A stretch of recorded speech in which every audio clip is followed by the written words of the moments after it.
నమస్తే స్వామి. నమస్కారం అమ్మా. స్వామి, నాకు కల్క్యావతారము ఖడ్గం చేపట్టి జడిపిస్తూ లక లక లక లకమంటూ గుర్రం మీద స్వారీ చేస్తూ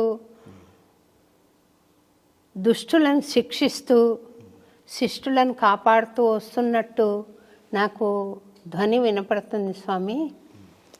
అన్నమాచార్యుల వారు శ్రీనందక అవతారం, వెంకటేశ్వర స్వామి ఖడ్గం అవతారం, ఆ ఖడ్గాన్ని కల్కి అవతారమైన వెంకటేశ్వరుడు చేత పట్టుకుని గుర్రం ఎక్కి వస్తున్నట్లు నా భావన ఉంది.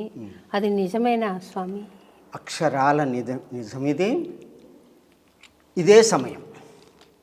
ఎట్లా అంటే, నేను కాలజ్ఞానాన్ని 7 సంవత్సరాలు తపో దీక్షతోటి సాధన చేసి సరస్వతీ మాతను ప్రత్యక్షం చేసుకున్నాను. ఆ తల్లి సరస్వతీ మాత ప్రత్యక్షం అయిన తర్వాతనే దాంట్లో చేయి పెట్టడానికి వీలైంది. లేకపోతే ఇది పాపం కంట పడకుండగా కానీ శాపం ఉంది. బ్రహ్మంగారి యొక్క శాపం ఉన్నది. అందులో నా యొక్క పుట్టుక అదంతా కూడా వ్రాశారు 6వ అధ్యాయంలో. 6వ అధ్యాయంలో అవునా స్వామి? రామయోగి అయ్యవారు అంతటా మునుగోటి అగ్రహారములో అంత ఊకొండి రాయములో రామనగరమందు పుట్టి పెరుగుచున్నారు అని క్లియర్గా రాసింది. ఎప్పుడు అంటే 1961లో బ్రహ్మంగారి యొక్క సమాధికి ముందు భాగంలో సంసారిక గృహం ఉంది. ఆ లోపల ఒక పుట్ట ఉంది. ఆ పుట్ట మీద 2వ సౌజన్య దొరికింది. మొదటి సౌజన్య ఈ కాలజ్ఞానం రాసిన తర్వాత లేటెస్ట్ ఎడిషన్ ఏమిటి అంటే, బద్రికాశ్రమంలో ఉన్నటువంటి మునులు రామయోగి, వీరయోగి, ఇంకా 2 కలిసి మొత్తం అందరు కలిసి ఈ యొక్క భవిష్యత్తుని నిర్ణయించి వ్రాసి పంపడం జరిగింది.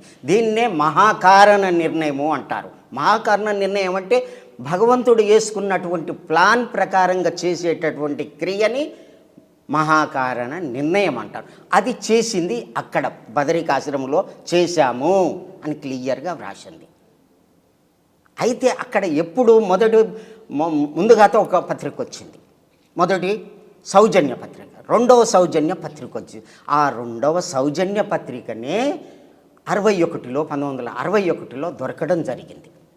ఒక పూజారి రామయ్యకు ఆ పుట్ట మీద దొరకడం జరిగింది. అది తీశారు. తీసి చదివితే ఏమున్నది? రామయోగి అయ్యవారు, నల్గొండ జిల్లా ఇది, మునుగోటి అగ్రహారము అంతట ఊకొండి రాయములో రామనగరము అందు పుట్టి పెరుగుచున్నారు అని క్లియర్గా రాసింది. అంటే అప్పటికే పుట్టి ఉండాలి వారు. ఆ విధంగా రాయడం జరిగింది. ఇది 6వ అధ్యాయంలో ఉన్నది. అటువంటి మహానుభావులను నేను ఈరోజు ఎదురుగా కూర్చుని మాట్లాడుతున్నాను. చాలా సంతోషంగా ఉంది స్వామి. మీ సామాన్య మానవుడిలాగా మీరు ప్రవర్తిస్తున్నారు చూడండి. అది మీ దివ్యత్వాన్ని మరింత అధికం చేస్తుంది స్వామి. ఎంత ఎదిగినా కొద్దీ అంత ఒదిగి ఉండాలని భగవంతుని యొక్క ఆజ్ఞ. అప్పుడే యోగం ఫలిస్తుంది. కానీ నివురు కప్పిన నిప్పులాగా ఉండాలి, కానీ మండుతున్నటువంటి నిప్పులాగా ఉండరాదు.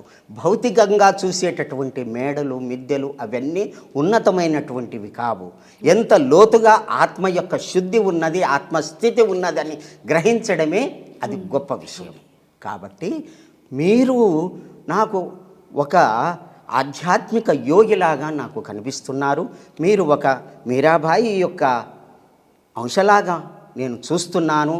అప్పుడు ఆ తల్లి శ్రీకృష్ణుని ఏ విధంగా ధ్యానం చేసి జ్ఞానం ప్రచారం చేసిందో అదే రూపంతో ఆ పరమాత్ముని యొక్క పాదాల దగ్గర ఒక పువ్వు అయ్యి మీరు పద్మభూషణ అవార్డుని తీసుకొని ఎన్నో కష్టాలు పడి ప్రపంచ దేశాల్లో కచేరీలు చేసి ఎంతో కష్టపడి నాకు కూడా పిల్లలు వద్దు అనేటటువంటి భావనతోటి వీరే మాకు పిల్లలు, వారి పాదాలే మాకు శరణు అనేటటువంటి భావన ఎవరికి వస్తుంది తల్లి?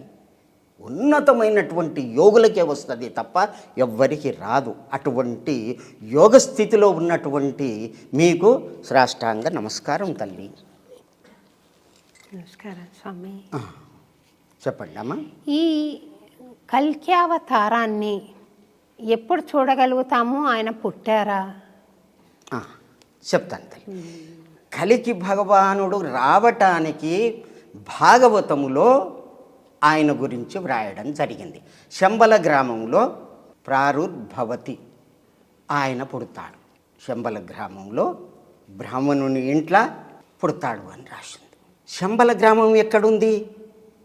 అది ఎవరికి అందనటువంటి విషయం. అక్కడ పుడతాడు అన్నాడు. బ్రాహ్మణ కులంలో పుడతాడు అన్నాడు. మరి బ్రాహ్మణుడు అంటే ఎవరు? బ్రహ్మచరతి ఇతి బ్రాహ్మణ. ఎవరైతే ధ్యానం చేస్తారో, యోగం చేస్తారో, బ్రహ్మ యొక్క దారిలో, పరబ్రహ్మ దారిలో ఎవరు నడుస్తారో వారే బ్రాహ్మణులు, వారే నిజమైనటువంటి. ఆ నిజమైన స్థితి ఎక్కడ ఉంది అంటే శంబల గ్రామంలో ఉంది. మరి ఇక్కడ భూమి మీద కూడా అదే స్థితి. నిజంగా వాళ్ళు ప్రతిరోజు కూడా అర్చన చేసి చేసి చేసి భగవంతుని యొక్క స్వరూపం అవుతారు వాళ్ళు. కాబట్టి అది బ్రాహ్మణ కులములో. ఇక్కడ కాలజ్ఞానంలో కూడా నిరుపమ ఖడ్గదార నిజ బ్రాహ్మణ జన్మములోని జన్మము సురలును మెచ్చవచ్చేదను సూర్యులు మెచ్చగా రామధర్మజులు. ఇక్కడనేమో రామధర్మజులు ఆయన పేరు, అక్కడనేమో కల్కి భగవానుడు అని చెప్పి భాగవతం చెప్తుంది. ఈ యొక్క కాలజ్ఞానంలో రామధర్మజులు ఎవరి పేరు? కల్కి భగవాన్ పేరు. ఆయనే వీర వసంతరాయలు, వీర భోగ వసంతరాయలని పేర్లు పెట్టుకొని ఆ విధంగా చెప్పడం జరిగింది. అది గుర్తుపట్టడం చాలా కష్టం. అది భగవంతుని యొక్క లీలలు మనం తెలుసుకోలేము. ఆ విధంగా రాయడం జరిగింది. ఆయన ఎట్లా ఉంటాడు? నిరుపమ ఖడ్గదారాన్ని. ఆ ఖడ్గానికి ఉపమానము అనేటటువంటిదే లేదు. నిరుపమ ఖడ్గదార నిజ బ్రాహ్మణ జన్మము. నిజమైనటువంటి బ్రహ్మ యొక్క స్థితి ఉన్నటువంటి ఆ యొక్క బ్రాహ్మణుని యొక్క ఇంటిలో జన్మములోని జన్మమును సూర్యులను మెచ్చగా, దేవతలు మెచ్చేటట్టుగా, సూర్యులు మెచ్చగా వస్తాను అని చెప్పి రాశ. అయితే వీరికి అంగార వీరనో వాస్తు పార్యగ సువ్యక్తం సురభూజితం. అంగార గ్రహంలో కూడా మంచి సూర్యులు ఉన్నారు. మన అంగార గ్రహంలో ఇప్పుడు పరిశోధన చేస్తున్నాం కానీ దీంట్లో రాసింది ఉన్నారు అని. అక్కడ ఉన్నటువంటి వాళ్ళు ఉన్నారు. అంగార వీరనో వాస్తు అంటే ఉన్నటువంటి వారు. వీరనో వాస్తు పార్యగ అంటే ఇదంతా తెలుసుకొని, భగవంతుని గురించి తెలుసుకొని ఇక్కడికి వస్తారట.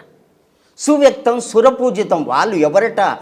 దేవతల చేతనే పూజింపబడేటటువంటి మహాత్ములు కూడా భగవంతుని యొక్క నీడలో రావటానికి సిద్ధంగా ఉన్నారు.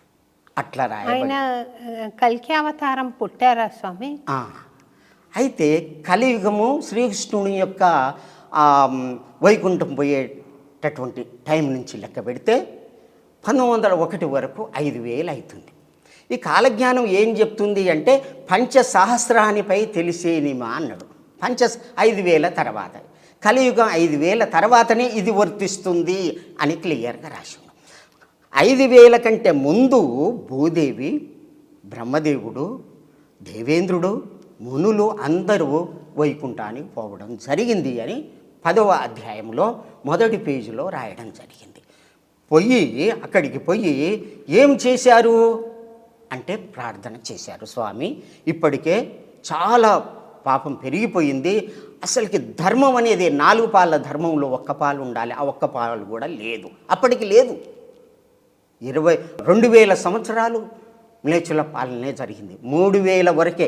ఎప్పటి నుంచి? పరీక్షిత్ మహారాజు నుంచి విక్రమార్కుని దగ్గరికి అంటే 3044 వరకే జరిగింది. అంతకుముందు కూడా అటు ఇటే జరిగింది. తర్వాత 2000 సంవత్సరాలు పూర్తి మ్లేచ్చులు. ఆ విధంగా ధర్మ లోపం రావడం వలన భగవంతుడు రాక తప్పలేదు. అయితే 4,32,000 సంవత్సరాలు కదా అసలుకి వాస్తవానికి. అది జ్యోతిష్య గణన ప్రకారం, అది భారతీయ ఖగోళ శాస్త్రంలో వ్రాయబడినటువంటి లెక్క అది. అయితే ధర్మ సంస్థాపన కొరకు,